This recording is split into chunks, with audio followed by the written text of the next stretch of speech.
I was like, there's so many women out there. I'm like, our poor moms. I'm like, we have so much guilt, so much, and that was like part of the Catholic upbringing. It's like, oh my gosh, the guilt that comes with, I was guilty when I worked. I was guilty when I didn't work. I was guilty when I wanted to, do something for myself. I was guilty when we didn't have the money to, go on these lavish vacations that you're watching on, the highlight reels of social media and, every vacation coming and going, like the kids' school breaks and, oh, like, are we going away? It's like, oh, it's like you have all that guilt, constant guilt. And I'm like, I gotta do something because there's no need for it. It's like we're all chasing to find like, I'm going to be happy when this happens, then I'm going to live a life I love. Or when this, once I have the money, then it's going to be great. And it's like, no, it's not. You're going to be the same person when you have the money. It's like if you go to, a fancy restaurant and have champagne, and you're sitting there with the same group of people you always are, you're going to be that same person as if you were sitting on a park bench having a picnic, with a soda.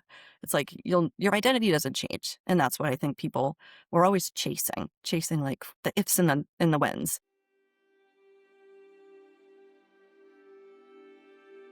Each week, I'm joined by my co-host Claudia Cuevas, licensed marriage and family therapist, as we explore the stories, lessons, and emotional realities behind transformation.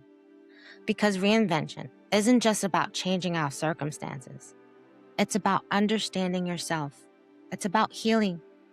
It's about letting go of who you thought you had to be so you can become who you were always meant to be. Pull up a chair and join us at the table. This is Elevate Within.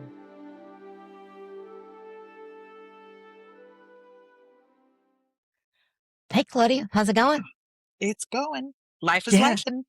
Life is life, and yes, we are here to talk about in this week's episode of The Architecture of Reinvention. We heard the story of Amanda Maloney, a story about guilt, joy, motherhood, self-worth, and creating a life you love before everything is fixed. So, ladies, today Claudia and I are going to take a deeper look at some of the themes that emerge from that conversation and explore what they can teach us about healing, growth, identity, and the messy middle. So, Claudia, just jumping right into it. Amanda talked a lot about guilt, work guilt, mom guilt, money guilt, vacation guilt. Why do so many women carry guilt no matter what choice that they make? Yeah. I think that's a really common topic when it comes to women, right? Especially nowadays, because there's this sense of like we should have it all. We should be able to do it all. But really, we don't have a roadmap of how to do that. And so to have it all, something is going to suffer. You're going to have to negotiate what gets less of your attention. There's only so much of you. And so, I always want to explore where's that guilt coming from? Is it generational? Is that like a family thing that happens? Is it religious, right? Is that the kind of background that comes? Is that part of like the system that you're working with?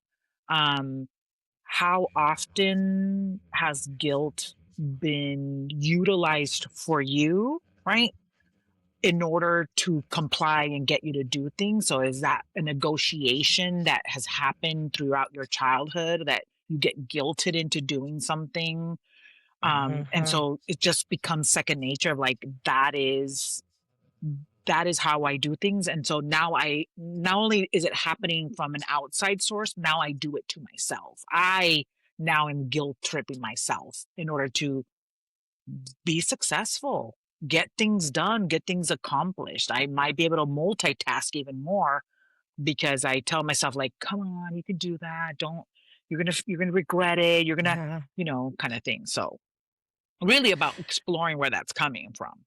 I just had a thought when you were talking about. So for guilt, I'm also thinking about society. If a woman was sexually assaulted, Mhm. it was like, well, what were you wearing? Oh my What time gosh. was it? Were you drinking? How were you acting? That's I know an extreme example, but I think just through society and time where, women, going back to like our grandparents where they were allowed to work. And it was like, oh my God, you're working and you have children at home. Oh, yeah. That was like a big thing. Mhm. So isn't the guilt, couldn't it also be like just not just generational, but also another condition, but given the times, and aren't we still experiencing that today with society? 100%. I mean, history is repeating itself. So we're going to talk about generational guilt, right? Women are taught to be very attuned to their emotions. That is not how men are raised, right? They're raised to compartmentalize, stuff it, be productive, active, do that stuff. Women, we are raised, whether we want to admit it or not, to be very attuned to emotions. And so Mhm. because we're easily available, guilt is just an emotion. It is something you feel. It is not something that is. Right. And so we're much easier to manipulate that way. So you were gonna dive into like historically, Mhm. going through history and like how I feel like we're going backwards, especially we are, right? Because, for a lot of states, women have lost the rights to their bodies. And, for some, not just their bodies, but also voting. Mhm. Mhm. And it's like, hey, our grandparents fought for those rights. Mhm. And it's not that far back. That's why I'm like, no, not our great greats, our grandmothers Oh, yeah. and our mothers, So then going back to historically, like, there are women that are still alive that couldn't own a home Mhm. unless they had a man's signature, couldn't get Mhm. a credit card, couldn't work. And if you are working, then if you have children at home, it's that guilt, and Amanda brought it up, like, oh, I'm guilty if I work, I'm guilty if I don't work, and also bringing up the financial aspect of the guilt, where it's like, hey, you know, she was talking about she had to make sure all the bills were paid and that, beginning of the month anxiety, be like, oh, so all the money we made now is going to go out the door. Mhm. Um, how does that fit in for women? Is that also like a part of guilt where we're also taking on everything and Yeah. thinking about the history? Is that all like rolling into what the bigger version of guilt is? I mean, we're just repeating the same cycles over and over again. We unfortunately haven't evolved that much beyond our emotions. And so, like I said, it is a really easily available form of manipulation when you kind of think about it historically. I'm talking about societal here, right? No matter what cultural background you come from, the role of the women, it's pretty self-explanatory, right? And so Mhm. once you start trying to get away from some of those traditional expected roles, the easiest way to kind of manipulate is through guilt. And so that is going to be something we have to learn to kind of set a boundary with, right? We talked about last time about Yeah, boundaries, right. really being self-aware, because that is going to be used against us consistently because we have an emotional connection because that is just how traditionally we have been raised to be aware of. And Right. so really kind of how do we become conscious of that? How do we not lose our identity by wanting to work, choosing not to have children, choosing to leave our jobs and become entrepreneurs or become stay-at-home moms, have children, have many children. Those are, I mean, whatever way, it's like, oh, you didn't go to school, why aren't you having a career? And then you have a career, it's like, why didn't you have children? I mean, it's a It seems like lose-lose battle. It's a lose-lose right, battle. whatever decision we make, there's gonna be guilt behind it. Yes, because it's an emotion. It is a tactic to manipulate, Mm. intentionally or not, right? I mean, with our political climate, we even see that, right? Like, stand by your man. Like, women don't, whatever political you are with, you're gonna, the expectation is whatever your man is, that's what you are, Mm, right? And you vote accordingly. And so it is, once we start really seeing how much guilt is linked to an emotion, then we understand how easily it could be used to manipulate, mhm. How do we unintentionally get or out of it? intentionally.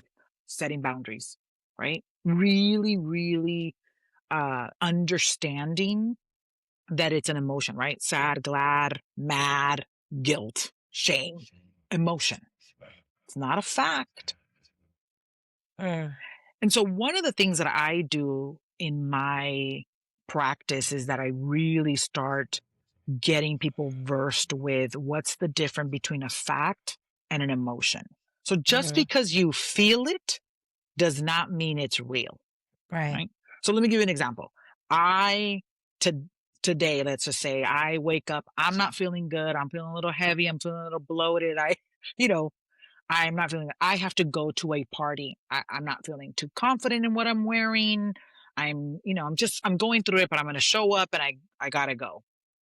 If I see another woman look at me and, look at me up and down, in my head, if I'm not feeling good about myself and my issue is I have a weight issue, whatever, I can say to myself, I knew it. She's criticizing me. I look Mm, horrible. I don't like what I look mhm. like. I shouldn't have come. Like, oh, well, how dare I wear this, dress constantly, right? I Yeah. feel that she is criticizing me because I'm looking at her. I see her look me up and down. I see it. And I have now read her mind and know Mhm. exactly what she's talking about. Right. Later out throughout the party, she comes up and says, I love your dress. I was eyeing it. Yep. Where did you get it? It was gone. I didn't want it. Two things can happen with now that I have the facts. I can go, oh my gosh, I totally misread that. Oh my, okay. Nope, nobody cares, right? Like I could just have that self-talk of like, okay, I was wrong. I don't need to trust that. I can say I felt it, but it's not real. Like I invented it. Or I can say, but I know what she was talking about. She she Yeah. she feels I bad. know a lot of women that do that. I caught her, and so now she came because that is all on you. That person has nothing to do with it. You Right. crossed her mind for 2 seconds, right? The work is being able to recover from those thoughts. To say, you know what?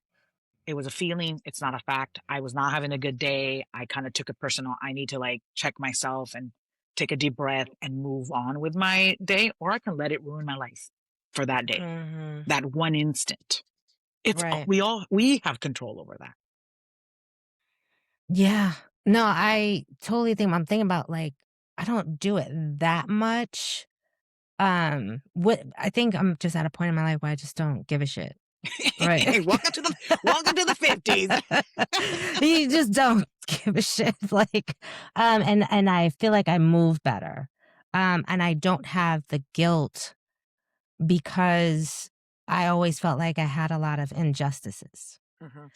So, I was like, "I'm not carrying that guilt." But at the same token, I think the guilt I did carry was when I would try to be patient, patient, patient, and then, not resolving that issue. And then somebody can come up to me and say one thing that's a trigger, Yep. and all of a sudden I'm pissed and I'm angry and I'm lashing out. Then after a while I'll be like, I lashed out at somebody because they was just like, Sandy, when are you gonna get this done?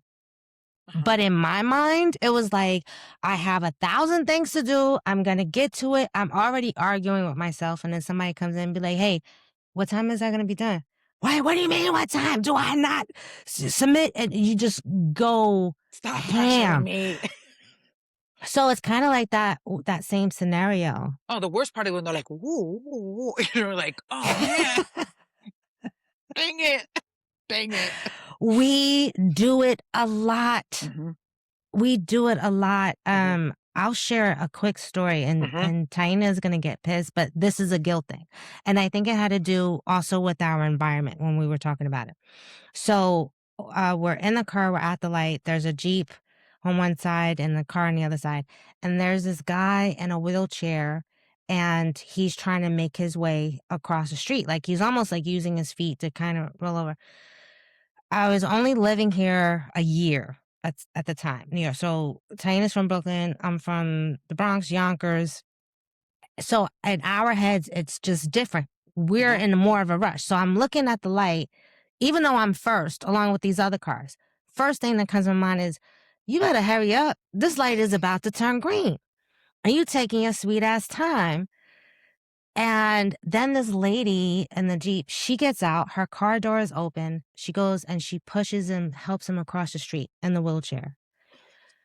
And I'm looking at the vehicle, like the Jeep is on. She helps him across. Me and Taina are looking, and we see her get back in the car, and we were silent. The light turned green. We were silent for a few minutes. And it was just like, I did not think of that scenario. That was an option, huh? Did not Okay. at one time did we not think we should get out and help him Let's across help the street. him. It was like, yo, the light is about to turn, as if I was gonna step on the gas Right. while he was in the middle of the walkway in a wheelchair. Mm-hmm. So this was, 17 years ago, and then we brought it up a few weeks ago, and I said, you know what, T? The reason why we felt so guilty is because we never seen that. So in Brooklyn or Newark, Jersey City, you cannot get out your car without somebody hopping in and taking off with your car. Yeah. So my reaction when I saw the lady get out her car was like, yo, your door is open. Uh-huh. Your car is Someone on. can Like, take it. someone can just jump in your car and go.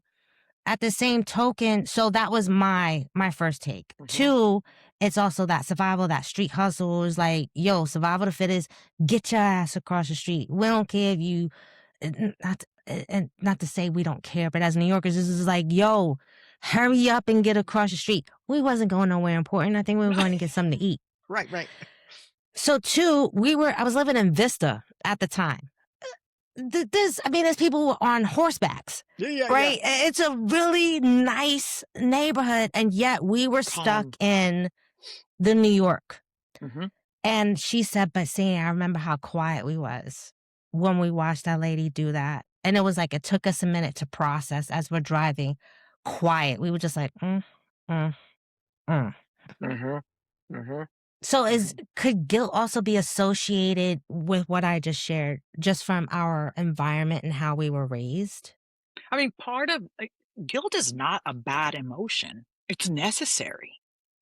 Your anger is necessary, right? Sadness is joy is necessary. These are all emotions that we need to be able to tap into them, because what did it do, right? This was a great example of like feeling the guilt was wow, it made me reflect of like, I could do better.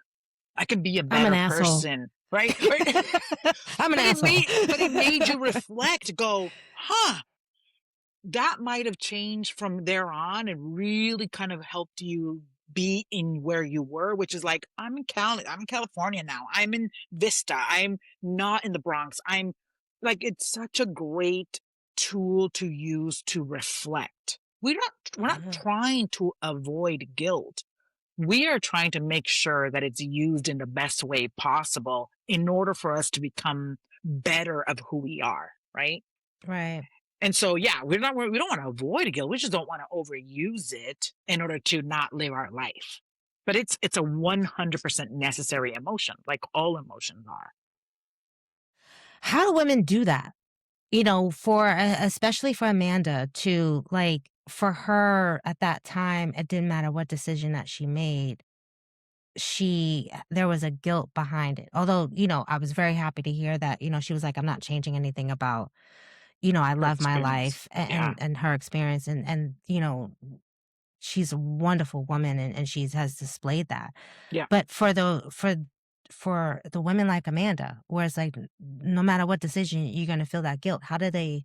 Yeah, they haven't got there. So there's a really great exercise that women can utilize, or anybody listening can utilize. You can use this with your children if you want to start kind of getting them like emotionally intelligent now and kind of practicing some of these things, right? And so it's what we call the guilt versus regret question. And so you Mhm, ask yourself, will I regret saying no, not going, setting a boundary, or do I just feel guilty about saying no? Right. And so really kind of sitting with that question of like, am I reacting to this or will I regret? Right. Because again, guilt is an emotion and regret is information. So we want mm, to really be able to tap into facts, right? Because I could have convinced myself that thing with the woman who looked at me and said, mhm. "Fact, she looked at me." But then if I really explore, like, I don't know what she's thinking. I really don't.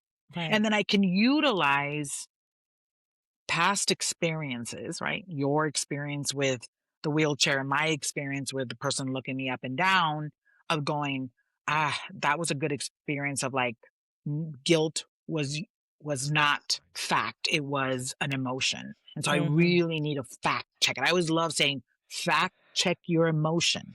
I love that. That's gonna be the hook. Fact check your emotion, which I don't think enough of us do. Yeah.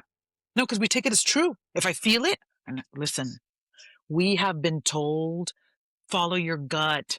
If you feel it, it must be true. If there's there's intuition and all that. Yes, absolutely. But what is it based on?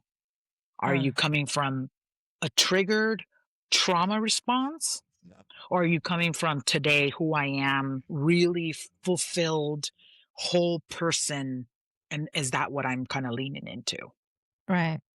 And It's again, another character, um, we're built into it as women from little, right? mhm, The mhm, guilt, we have to mhm. be a certain way, we have to be accommodating, we have to be women of service at all times. We Yep, can't, think about us. We can't put yep, ourselves first. yep. Do you find are there a lot of women who do put everybody before them? Yeah, yeah. I mean, because it's expected of them, because it makes them feel guilty, because they don't know any other way. It's like this is how it functions, right? And so I remember our podcast when I was telling you where I would, be in the midst of writing my thesis and thinking, I should have just got pregnant Yeah, because it was it yeah. was just the thing that was in my head, like the the road that was paved for me, right? I knew what Mhm. to expect. And so really being able to kind of like pull yourself back, check your emotion, fact check it, and say, okay, what about this is true? These are all tools that are really easy. You sit with it, you sit on a daily basis, either in the morning or in the evening, and kind of just go like, okay, what does my day look like tomorrow? And what do I think I'm going to be struggling with? If you're a person that guilt is kind of like what you've learned and that is the way that you kind of approach life, it's a really good exercise to kind of sit down and go, what are some issues that can come up for me tomorrow? Not to next 10 years, Right. tomorrow. And then the next day it's tomorrow. Because that's sometimes as much as we have for. Mhm. The other thing, as you were talking about, it's also letting go of that guilt of the past, Hmm. right? That's Rocco shouting out, so apologies. Um, I know I used to carry a lot of guilt from my past. I know there are a lot of women that carry the guilt from their past, whether they were conditioned, ancestral, whatever. For those women that constantly go back to the past Yeah. guilt, what do you say to them? Yeah. It really is about honoring, recognizing, speaking it, saying it, and then bringing it forward to today. I'm always going to ground it of can't change it. Right? We we can't live in regret, right? So guilt and regret are like, very, very sticky emotions for women. We just can't change that. And so being able to honor it, recognize it, grieve that regret, grieve that past, and then on that same day, stay of like, what can I do? Where am I now? Practice some gratitude, right? And then say, what can I control tomorrow? And so the more comfortable you are living in the present, the easier it would be to let go of that regret in the past. Love that. Love that. And you're absolutely right. You know, to wrap up, the question I have is what does it actually mean to give ourselves permission to enjoy our lives without the guilt? Yeah, that's a great question to ponder, right? One of the things I would think about is like, can I be okay being successful? What does it mean for you to be happy? Are we, is that a fear we have to be able to tap into happiness, to live guilt free? So I want our listeners also to kind of like ponder on that question and, do a little journaling for themselves and kind of do some Mhm. exploration there. Yeah, and as you mentioned, like, yeah, guilt is necessary. I guess it's also that checks and balances, but you have to also, validate if it's real or Uh-huh. not. Uh-huh. Understanding that guilt is an emotion, Uh-huh. letting go of those past guilts, putting boundaries in place, and I believe to come back to the joy, Yeah. without that so much guilt and allowing ourselves to feel joy because of that guilt. Like, oh, why should I celebrate my small wins or big Yeah. wins? Or why should I, brag about how successful my business is going because I feel guilty others might not be in that space? Yeah. We want to make sure we're not using guilt as a roadblock for joy because people are afraid to be happy and to feel Hmm. joy because sometimes that wasn't, it's not safe. And so you got Right. to really, really kind of tune in and say, is that why I'm using guilt? Right. Right. Awesome. Well, I am excited for next Yeah, week's me too. episode. Until next time, All right. Claudia, enjoy the rest of your weekend. Thank you. You too. All right. Take care. Bye. If this conversation resonated with you, you're not alone. That's exactly why this space exists.